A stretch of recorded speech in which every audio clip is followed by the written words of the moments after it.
What's going on, you guys? It's your boy Brandon here, and we have this mock draft series going. We've been doing it ever since the beginning of the off season.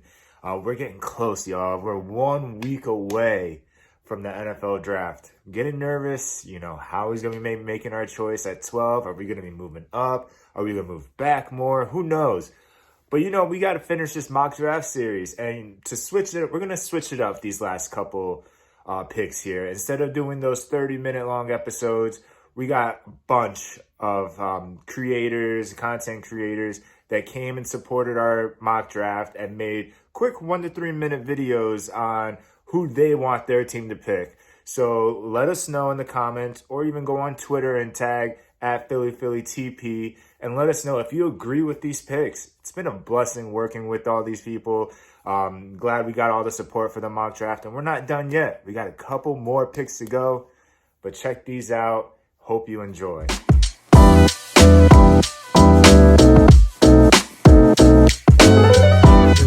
Tyler and Tanner here with the Titans Time podcast. We want to give a big thanks to Joe from Philly the podcast for letting us be a part of this mock draft that he's doing with all 32 NFL teams. So, with the 22nd pick in the 2021 NFL Draft, we have the Tennessee Titans selecting Elijah Moore, the wide receiver from Ole Miss. He's athletic. He's got some good speed. He's a beast. Killed it at his pro day. Back, watching his route running in college, he can flat out lose some guys when he's running his routes and get open easily. You get him into the open field, and he's just absolutely a playmaker. I was excited to see him available in this mock draft, and it'd be pretty sick if the Titans could get him. Not to mention, he would be getting to pair up with a former Ole Miss wide receiver, A.J. Brown, who has even come out and said after Elijah Moore's pro day, hey, Titans, right here. That alone, hotty-toddy connection is enough, and just paired with the athleticism and the ability that he has to make plays, absolutely Elijah Moore at 22. We know the Titans need some more depth at wide receiver, need that good number 2. Elijah Moore is going to be the guy that can get them what they need there. Yeah, for sure. So, guys, if you're interested in Titans content, you can check us out on YouTube. It's Titans Time Podcast. And also make sure that you're with us on social media. On Twitter, it's Titans_time. And on Facebook, it's Titans Time. Again, big thank you to Joe for letting us be a part of this mock draft. Tighten up.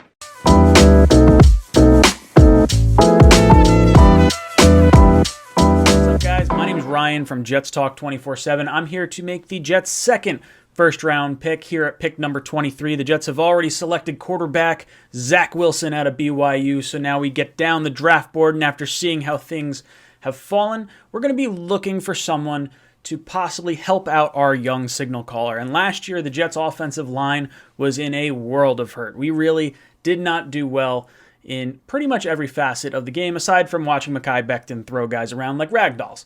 So we're looking at the interior of our offensive line, and we have Connor McGovern as our center.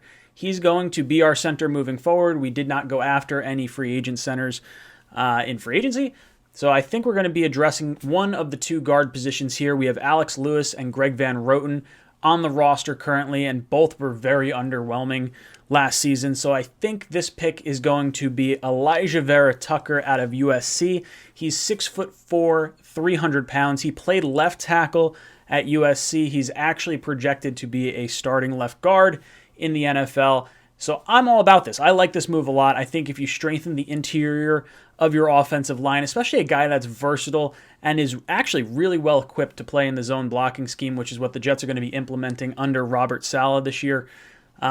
Look, you got to protect your franchise quarterback. We didn't do it with Sam Darnold, and it really bit us in the butt. So this time around, I think we get it right, and we take the interior offensive lineman out of USC.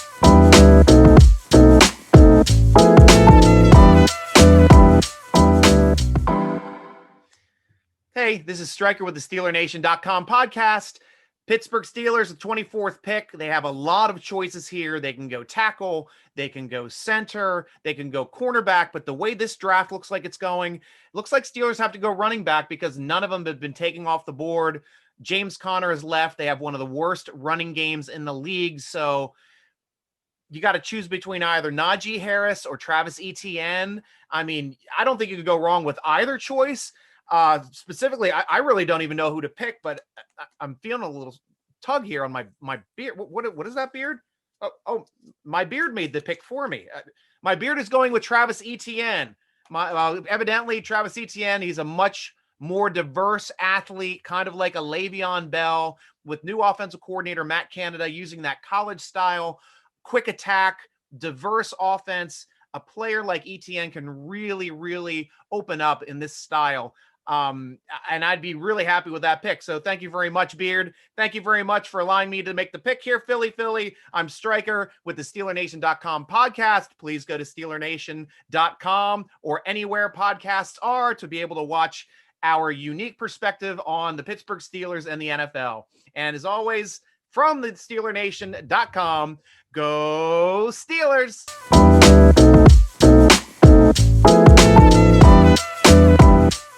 Guys, this is UCF Jaguar, host of the largest Jaguars YouTube channel on the platform, and I have the pleasure to really kick off this whole entire mock draft. And for the first time in Jaguars franchise history, as bad as the Jaguars have been, this is the first time we've ever had the number 1 overall pick, and there may not be a better year to ever have it, where we get pretty much lauded one of the greatest quarterbacks to ever come out of college. Trevor Lawrence is going to be going to the Jaguars.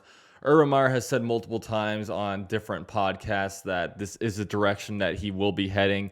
So Trevor Lawrence, he's a lock at number 1 for the Jaguars. You can spew out your hot takes about whether you like Zach Wilson or Justin Fields more, but I think 32 out of 32 NFL GMs would take Trevor Lawrence at pick number 1 if they had him.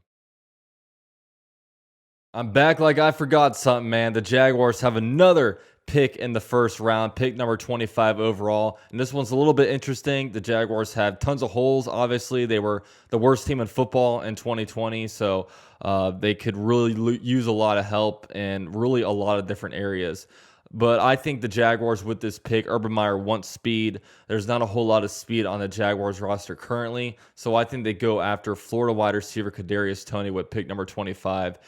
Jaguars have some height on the receiving core, whether it be guys like DJ Chark, Colin Johnson, Marvin Jones is now on the team. But they don't really have that stop on a dime, quick speed, kind of elusive player like Kadarius Toney, and I think Kadarius Toney would be an awesome fit for the Jaguars at pick number 25.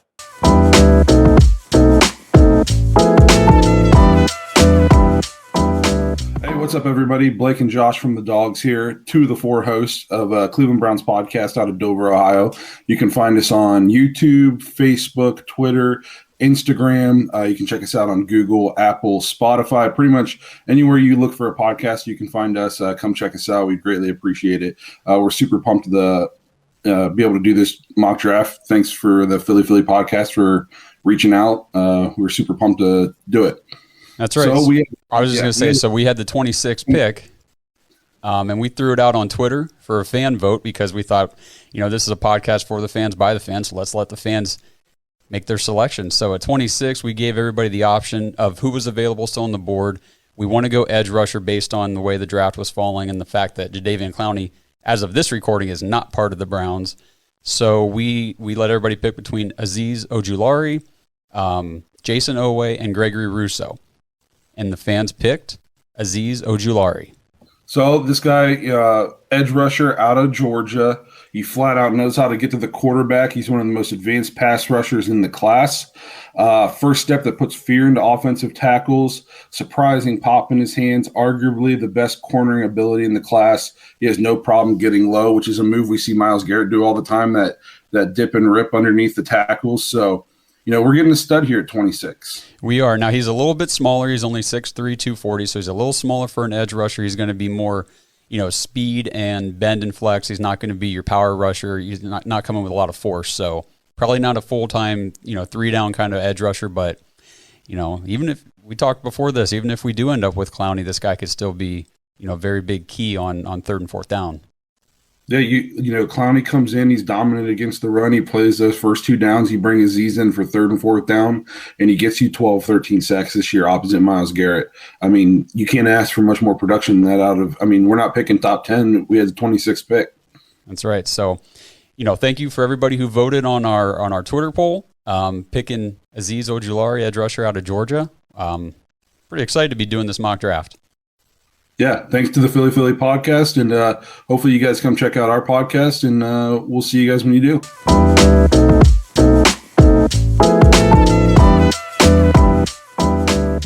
It's pick 27, and the Baltimore Ravens are on the clock. Which way are they going to go? Who are they going to take? Who should they select with their first pick in the draft? Well, let the colors behind me tell you everything. I'm going Terrace Marshall Jr., wide receiver from LSU.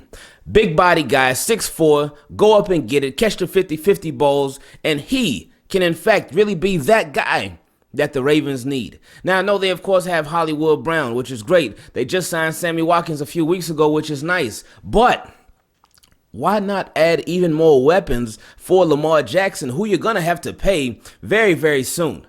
So Terrace Marshall can, in fact, be that guy. And we all know with Sammy Watkins, he's a good receiver, but he hasn't played a full season since 2014, his rookie year. So we can't be all in with just Sammy Watkins as that guy for us at the wide receiver position. So why not Terrace Marshall Jr.?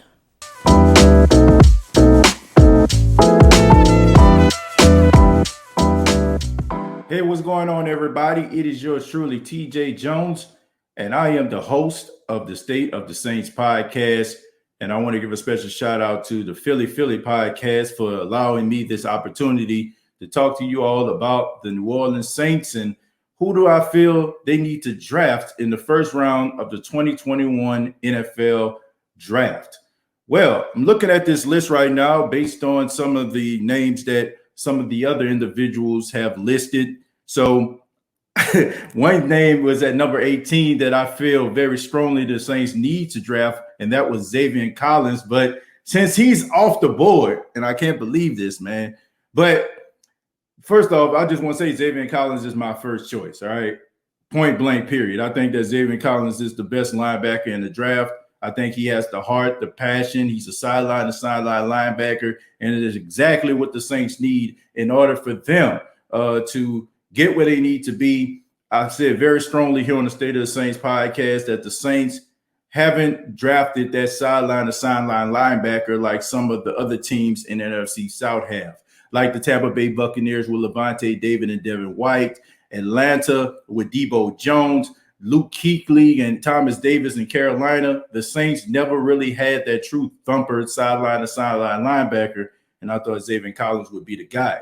But since he's off the board, my second selection would be Greg Newsome, the cornerback out of Northwestern. The 6'1", 190-pound cornerback would be a good complementary to Marshawn Lattimore, the top cornerback on the Saints team. He has the size, he has the length to go up against some of these elite receivers in the NFC South, like the Calvin Ridleys, like the Julio Jones, the Antonio Browns, the Mike Evans of the world. I think this guy would be really, really good in the Saints uniform. And then you combine that with the fact that he's around the same type of size that a Richard Sherman was. And the Saints' new secondary coach is Chris Richard, a guy who was one of the masterminds behind the legendary Legion of Boom defense out there in Seattle.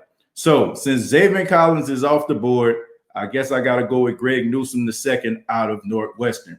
But thank you all so much at the Philly podcast. Shouts out to Brandon. Shouts out to you, brother. Thank you so much for the opportunity. And you can check out the State of the Saints podcast on YouTube, youtube.com. Search The State of the Saints podcast. Also on Facebook, facebook.com. Search The State of the Saints podcast. And I appreciate the time.